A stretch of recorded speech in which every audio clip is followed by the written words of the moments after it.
Assalamualaikum warahmatullahi wabarakatuh.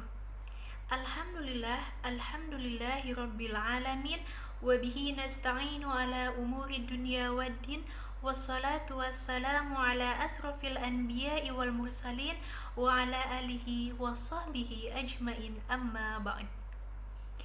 Yang saya hormati Ustadz Rofi Ahmad Syamsuri yang mudah-mudahan dimuliakan oleh Allah Subhanahu wa Ta'ala, serta teman-teman sekalian yang mudah-mudahan dimuliakan oleh Allah Subhanahu wa Ta'ala. Insya Allah dalam kesempatan ini saya akan menyampaikan materi yang berjudul Al-Uquwah Al-Islamiyah, atau dalam bahasa Indonesianya persaudaraan dalam Islam.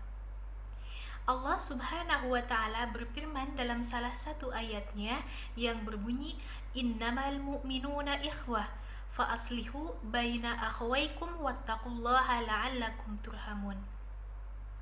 Sesungguhnya orang-orang mukmin itu bersaudara. Maka ketika itu damaikanlah di antara kedua saudaramu yang sedang berselisih dan bertakwalah kepada Allah agar kamu mendapatkan rahmat. Jadi ayat di atas ini menjelaskan bagaimana seorang yang beriman itu bersaudara, baik ketika berbeda warna kulitnya, berbeda bahasanya, atau bahkan berbeda suku bangsanya, maka menjadi sebuah keniscayaan ketika orang itu mengaku dirinya beriman, maka dia harus mau bersaudara. Orang Indonesia bersaudara dengan orang Jepang. Orang Jepang bersaudara dengan orang Belanda. Orang Belanda bersaudara dengan Australia. Maka seterusnya, ketika itu kita sedang berada dalam satu nama, yaitu iman. Iman kepada siapa? Iman kepada Allah Subhanahu wa Ta'ala. Maka pada kesempatan ini saya akan menyampaikan materi Al-Uquwah Al-Islamiyah yang dalam poin-poin pentingnya adalah yang pertama, kedudukan ukhuwah dalam Islam. Yang kedua, definisi ukhuwah itu sendiri. Yang ketiga, keutamaan ukhuwah. Yang keempat, syarat dan hak ukhuwah. Yang kelima, contoh ukhuwah di masa Rasulullah SAW. Dan yang keenam, faktor-faktor perusak ukhuwah. Yang pertama, sebagai pendahuluan, bahwasanya ukhuwah itu memiliki 3 pilar. Dalam perjuangan pada peradaban Islam yang mencapai kejayaan, ada 3 faktor atau 3 pilar. Yang pertama, keimanan. Yang kedua, ukhuwah. Dan yang ketiga, silah.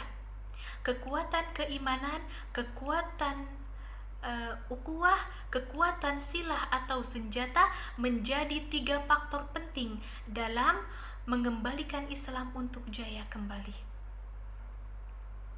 Lalu bagaimana dengan kedudukan ukhuwah dalam Islam? Allah Subhanahu wa Ta'ala berfirman dalam salah satu ayatnya, surat Al-Imran ayat 103, yang berbunyi, fa asbahtum bi ni'matihi ikhwana. Lalu menjadilah kamu karena nikmat Allah orang-orang yang bersaudara. Artinya, kita ini bersaudara dengan yang lain bukan dengan sendirinya, tetapi Allah lah yang telah mempersaudarakan kita. Sebagai orang yang beriman, dasar kita mau bersaudara dengan saudara kita, baik itu berbeda warna kulitnya, berbeda bahasanya, atau berbeda suku bangsanya, tetapi Allah lah yang telah mempersatukan kita. Allah lah yang telah mempersaudarakan kita. Oleh karena itu, nilai persaudaraan yang Allah buat itulah dasarnya adalah iman. Kemudian, apa sih definisi ukhuwah itu? Ukhuwah berasal dari kata ahun. Ahun artinya bersatu, bersatu dengan yang lain. Baik itu karena bersatunya karena keturunan, atau bersatunya karena sepersusuan, atau bersatunya karena sesama kaum muslimin. Ketika adanya satu pihak dengan pihak lain bersatu, maka disebut ukhuwah. Dalam Al-Quran dijelaskan adanya persaudaraan itu tersendiri.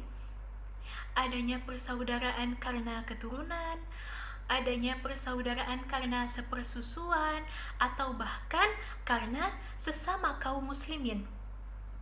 Ternyata ada juga persaudaraan orang-orang kafir. Jadi bukan hanya ukhuwah Islamiyah saja, tetapi adanya persaudaraan al-ukhuwah al-kufriyah atau persaudaraan orang-orang kafir. Ada juga persaudaraan anak-anak yatim, al-ukhuwah al-aitam. Nah, kemudian bagaimana keutamaan ukhuwah? Dari ukhuwah Islamiyah ini banyak lahir keutamaan-keutamaan. Salah satunya banyak mendapatkan pahala. Dalam salah satu hadis disebutkan bahwa ada 3 golongan orang yang dapat merasakan manisnya iman. Yang pertama, mencintai Allah dan Rasul-Nya melebihi mencintai dirinya sendiri. Yang kedua, mencintai seseorang karena Allah. Yang ketiga, ia benci kembali kepada kekafiran sebagaimana ia benci dicampakkan ke dalam api neraka. Na'udzubillahi min dzalik.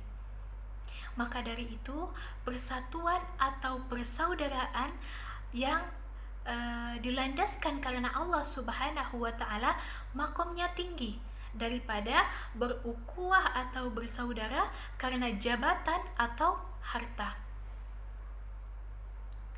Kemudian syarat dan hak ukhuwah. Yang pertama, hendaknya ketika kita berteman atau bersaudara dengan yang lain diniatkan untuk mencari keridhaan Allah. Yang kedua, hendaknya saling tolong menolong dalam suka maupun duka. Jadi ketika kita mendapatkan kebahagiaan sementara teman kita sedang dalam kesusahan, kita harus bisa berbagi kebahagiaan dengan mereka. Jangan sampai istilahnya kita berteman itu ketika mereka dalam kesenangan saja, tetapi harus saling tolong menolong dalam suka maupun duka. Yang ketiga, memilih hak umum dalam ukhuwah Islamiyah. Dalam kehidupan bersosial, kita mempunyai hak-hak yang harus dipenuhi.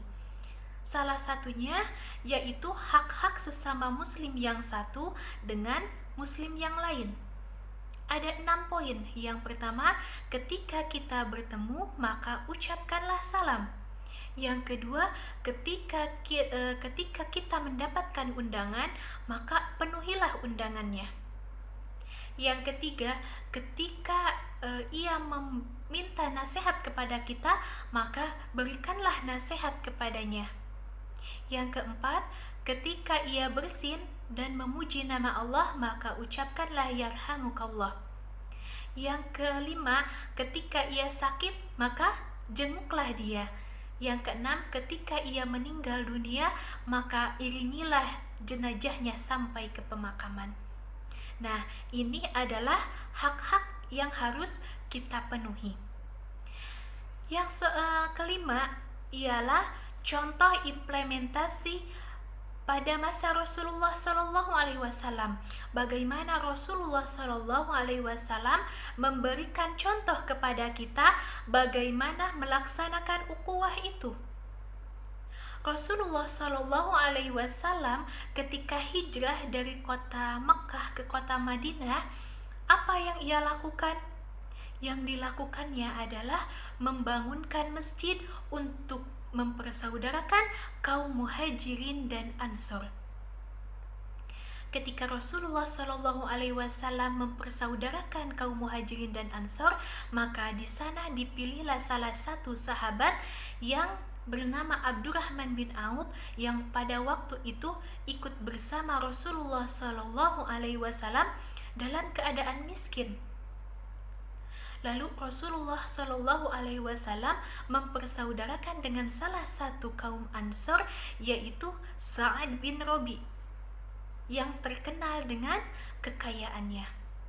Maka setelah Rasulullah Shallallahu Alaihi Wasallam mempersaudarakan Abdurrahman bin Auf dan Sa'ad bin Rabi, Sa'ad bin Rabi berkata, "Ya Abdurrahman bin Auf, apabila kamu memerlukan harta, maka ambillah sebagian hartaku.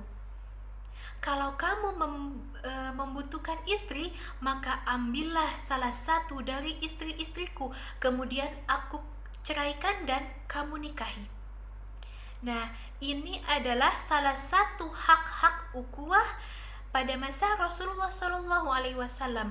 Bagaimana Rasulullah Shallallahu Alaihi Wasallam untuk membangun sebuah peradaban di samping nilai keimanan juga nilai ukhuwah. Ini terjadi pada masa Rasulullah Shallallahu Alaihi Wasallam. Selanjutnya yang keenam, faktor-faktor perusak ukhuwah.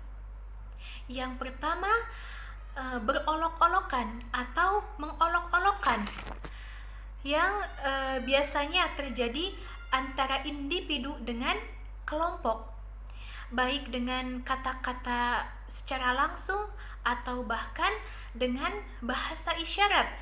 Ketika mereka berkata yang tidak baik, berkata yang tidak enak kepada kelompok lain, maka akan terjadilah keseteruan atau bahkan keretakan dan timbullah permusuhan.